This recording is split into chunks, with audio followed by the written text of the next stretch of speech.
Sir वो उनका सिंध जाता है ना, फिर सिंध कार्ड कैसे चलेगा? कल को सिंध भी डिवाइड हो जाएगा। वो अगर वो बाकी सूबों में सर वो एक कानून पास कर जाते, जैसे सिंध में आप कह रहे हैं इंडिया में हुआ था, वैसे ही अगर जुल्फकार अली भुट्टो कह जाते कि फ्यूचर में अगर किसी सूबे में डिवीजन होती है, अलग सूबा बनाने की जरूरत पेश आती है, तो आप इन्हीं फार्मूले के तहत बना लें, फिर तो सिंध भी डिवाइड हो जाएगा। तो बन जाए तो हर्ज तो नहीं है सर, हर्ज है ना, अभी सिंध कार्ड हमारा जाता है सर। अच्छा देखें, ये तो आप सियासी बात कर रहे हैं ना, मैं अब आम आदमी के तौर के ऊपर या एक बहुत एक आप मुझे कह लें कि मेरी अपनी जो राय है जी, ठीक है ना, जो मैं जो प्रीवियस है, जो लेटेस्ट है, फ्यूचरिस्टिक मुझे नहीं मालूम फ्यूचर में क्या होने वाला है, ठीक है ना, क्योंकि यहाँ एकदम हालात बदल जाते हैं और उनकी पॉलिसी जब किसी की पता हो, किसी सियासी जमात की पॉलिसी मालूम हो ना, तो कुछ ना कुछ उसके बारे में राय कायम की जा सकती है कि शायद ये हो। अब मुसीबत ये है, प्रॉब्लम ये है, और सबसे बड़ा जो है ड्रॉबैक ये है कि जनाब आपकी जितनी सियासी जमातें हैं उनका कोई मैनिफेस्टो नहीं है। सही। अगर है तो वो काबिले अमल नहीं है। सही। आप जरा मेरी बात पे गौर कीजिएगा, अगर है तो काबिले अमल नहीं। क्यों? कि उन्होंने उस मैनिफेस्टो में ऐसी ऐसी चीजें इंदराज कर रखी हैं कि जो फी जमाना तो मुश्किल ही है कि वो पूरी हो सकें। एग्जैक्टली सर, यही हाल है ना। देखें, यूसुफ गिलानी ने कौमी असम्बली में सारा प्रोसेस करवाया, क्या वो जो सेनेट से उन्होंने वो पास करवाया सूबे। सर बस रहने दें, फिर मैं किसी और तरफ ट्रैक हो जाएगा। आप अपने उस पर फोकस रखें, कुछ भी नहीं हुआ। मैं आपको एक बात, आपकी सवाल का जवाब दे देता हूँ, क्योंकि आप एक उस पर ले गए तो कुछ भी नहीं हुआ। मैं आपको सिर्फ ये बताना चाहता हूँ कि सूबे तकसीम उस वक्त होंगे जी, इंतजामी उसमें मैं बताता हूँ जी जी कि जब आप आइन में तरमीम लाएंगे। मैं उसी तरफ आ रहा था सर। आइन में तरमीम के लिए कोई किसी ने काम नहीं किया। मैं सर उसी तरफ आ रहा था ना कि जी इन्होंने जो ड्रामा किया कौमी असम्बली और सेनेट में। आप कह रहे हैं? जी मैं कह रहा हूँ सर। ठीक है, ठीक हो गया। तो इसी तरीके से पीटीआई ने किया कि जी हम सुबह 90 दिन में सूबा बनाएंगे। और जब इन अक्लमंदों को पता था कि जी कानून हमारा ये कहता है कि जी प्रोविंस में आपकी मूवमेंट होगी, आपकी इतनी 2/3 मेजॉरिटी होगी, आप मूवमेंट बनाएंगे, सूबा डिक्लेयर करवाएंगे, फिर कौमी असम्बली। नहीं है ऐसा कुछ, उसमें ये है 4 इकाइयां। मैंने आपसे पहले अर्ज किया जी, आप पहले इसको अमेंड करें कि इकाइयां बढ़ सकती हैं। आपने तो वही फिक्स किया हुआ है आइन में कि 4 इकाइयां रहेंगी। कैसे बनाएंगे आप? पीछे आगे सारी चीजें फारेग है। नहीं, अगर प्रोविंशियल मूवमेंट बनती है तो वो उससे कॉन्ट्रडिक्ट हो जाएगी। No question.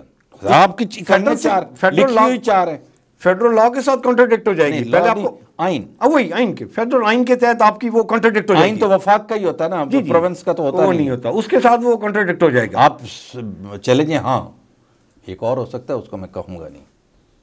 वो पॉसिबिलिटी बिल्कुल नेगेटिव चली जाती है कि असेंबली एज अ होल जो है डिक्लेयर कर दे कि हम इसको तकसीम करना चाहते हैं, फिर और बात है।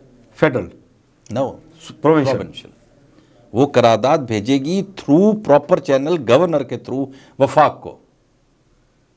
बाइला भी तो सर यही है, ऐसे ही है।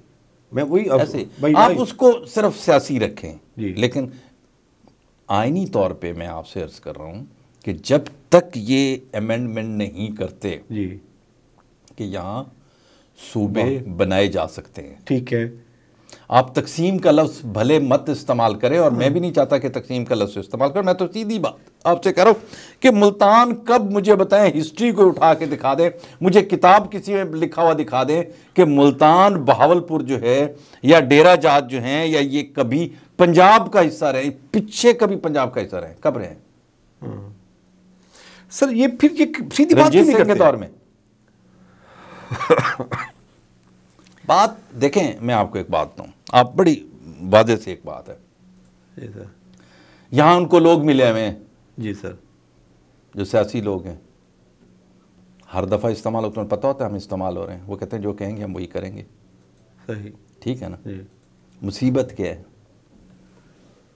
ये मैं आपको फिर एक बता रहा हूँ, पीपल्स पार्टी की भी मुसीबत है, मुस्लिम लीग नून को भी वही मुसीबत है, तहरीक इंसाफ को भी वही मुसीबत। वो क्या है? बड़ी सीधी सी सर, जब आप पंजाब को 2 हिस्से करेंगे, सही, ठीक है ना, पहला जो होगा वो ये होगा कि पंजाब 2 हिस्सों में तकसीम होगा। 20 जमा 20 40 सेनेट में 20 बंदे और एंटर हो जाएंगे। ठीक है। और वो कहते हैं पहले हम 20 बंदों को जो है ना संभालने के लिए हमें इतना सारा इन्वेस्टमेंट करनी पड़ती है, तो अब हम 40 बंदे होंगे तो हम कैसे संभालेंगे उनको। एक बात तो ये है। दूसरी बात ये है, मैं आपको बताऊं कि अगर वो करते हैं ये जी, ठीक है ना, तो फिर सबसे बड़ा उनके लिए थ्रेट जो है ना वो सिंध में है, दूसरा थ्रेट बलूचिस्तान में है, पीपल्स पार्टी के लिए, सबके लिए, नून लीग के लिए। सर सिंध के उसके लिए तो कोई थ्रेट नहीं है, उसके पहले वहां कुछ भी नहीं है। सर गुजारिश ये हो ना हो, लेकिन सियासी जमात तो है ना। सर हो पड़ी सियासी जमात, जब उसका सर वहां पे कोई स्टेक नहीं है। जब आप देखें, जब सूबा बन जाता है तो उसके फिर चीज़ें और उसकी मामलात उसकी सारी अलग हो जाती हैं। फिर आपका जो ये जो है आप जो अवॉर्ड करते हैं वो जो है वो अलग हो जाता है, बहुत सारी चीज़ें अलग हो जाती हैं। सर इसका फायदा है ना सर मुस्लिम लीग नून को। सर फायदा किसी चीज़ का भी नहीं है, अगर फायदा होता तो वो कब से कर चुके होते। उनका नुकसान ये है कि उनके हाथ से पूरा पंजाब चला जाएगा। सर मैं वही देखें, पंजाब की डिवीजन इस सूरत फिर में जो आप बात कर रहे हैं ना, फिर इस सूरत में तो पीपल्स पार्टी को फायदा है क्योंकि पंजाब में उसकी स्ट्रेंथ नहीं है, तो वो सूबा बना है। वो चाहती है ना पंजाब हो, इसलिए तो सर यूसुफ कहते हैं। यूसुफ क्यों नहीं कहता कि पूरे पाकिस्तान में डिवीजन होनी चाहिए? नहीं, बात ये है फिर एक तो नहीं होगा ना। आप मुझे एक चीज, आइन में ऐसे क्लासिफाइड कैसे कर सकते हैं? आप अगर करेंगे एक को डिवाइड करें बाकी सूबे वैसे रहे, ये नहीं हो सकता। आप क्लासिफाइड आपको जो अमेंडमेंट करनी पड़ेगी वो तो थ्रू आउट करनी पड़ेगी। Agree sir. उसकी लेजिस्लेशन होगी बाकायदा, और उसका कोई ना कोई TORs होंगे, कोई ना कोई उसके कोई एग्री सर रूल्स ऑफ बिजनेस होंगे। ये पॉलिटिकल पार्टीज जो हैं, जो एक एक सूबे में अपनी अपनी मोनोपोली करके बैठी हुई हैं, ये अगर चाहती हैं, मुस्लिम लीग नून चाहती है कि अगर हम पंजाब में डिवीजन करते हैं तो कल को सिंध में भी हो, पीपल्स पार्टी भी डिवाइड हो, फिर KPK में भी डिवाइड हो, PTI में डिवाइड हो। आपको एक बात बताऊं कि कोई भी नहीं चाहता, वो भी कोई नहीं चाहेगा ना। अच्छा, अब मैं आपको बलूचिस्तान में ये ऊपर से कहते हैं जी पश्तून अलग बलोच अलग, ऐसा नहीं है। उसकी वजह यह है कि उनको जितनी यहाँ से फंडिंग होती है फेडरल गवर्नमेंट से जी, वो तो कंफर्टेबल है। उनको क्या ज़रूरत है कि अगर उनका जो ज़िला में या उनके डिवीज़न में जो लोग रह रहे हैं उनको रोटी मिल रही या नहीं मिल रही, वो कोई परवाह नहीं है। सिमिलरली सिंध में देखें, किसी ज़माने में आपको याद होगा कि सिंध में एक तहरीक चली थी सिंधो देश की जी, ठीक है ना। GM सैयद साहब जी इनिशिएटर थे उसके, कहाँ गई? मर गई, सही बहुत हो गई ना, यह है खत्म हो गया। अच्छा, मतलब जाहिर है उसके इनिशिएटर जो है वो उनको पता लग गया कि ये ऐसा नहीं है और ऐसा हो नहीं सकता। सही।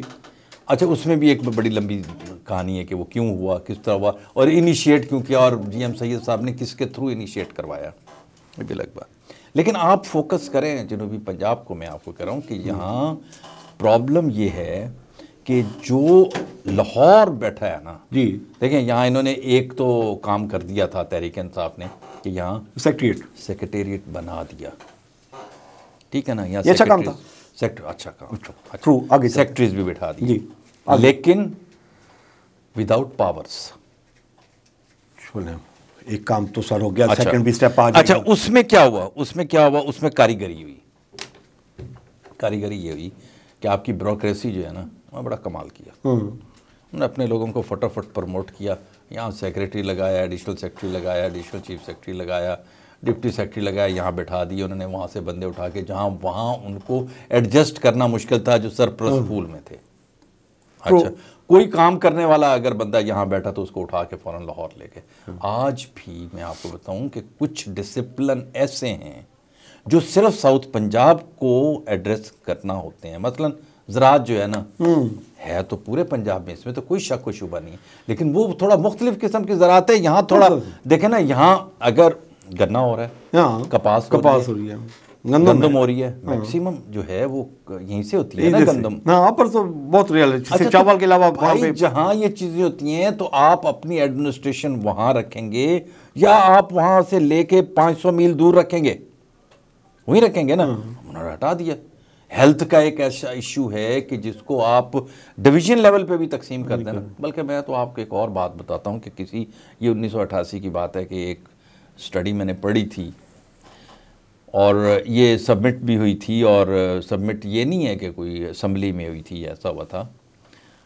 वो उन्होंने सजेशन ये दी थी कि जितने डिविजन्स बने हैं ना, अब तो खैर उनकी तादाद ज़्यादा होगी, उस वक्त इतनी नहीं थी, जिस तरह साहिवाल डिवीज़न नहीं था, सियालकोट नहीं था, डीजी खान भी गुजरात है, डीजी खान भी कल की बात है, ठीक है ना। तो इन डिविजन्स को आप ऑटोनमस कर दें एज अ प्रोविंस। ओके।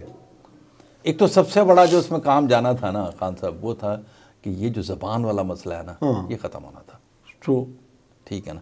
दूसरी बात ये है कि अल्हम्दुलिल्लाह हम तो खुद कफ़ील हैं आबादी में, और डिवीजन में हमारी इतनी आबादी होनी थी, हम उसी में भिड़े रहते, ठीक है ना।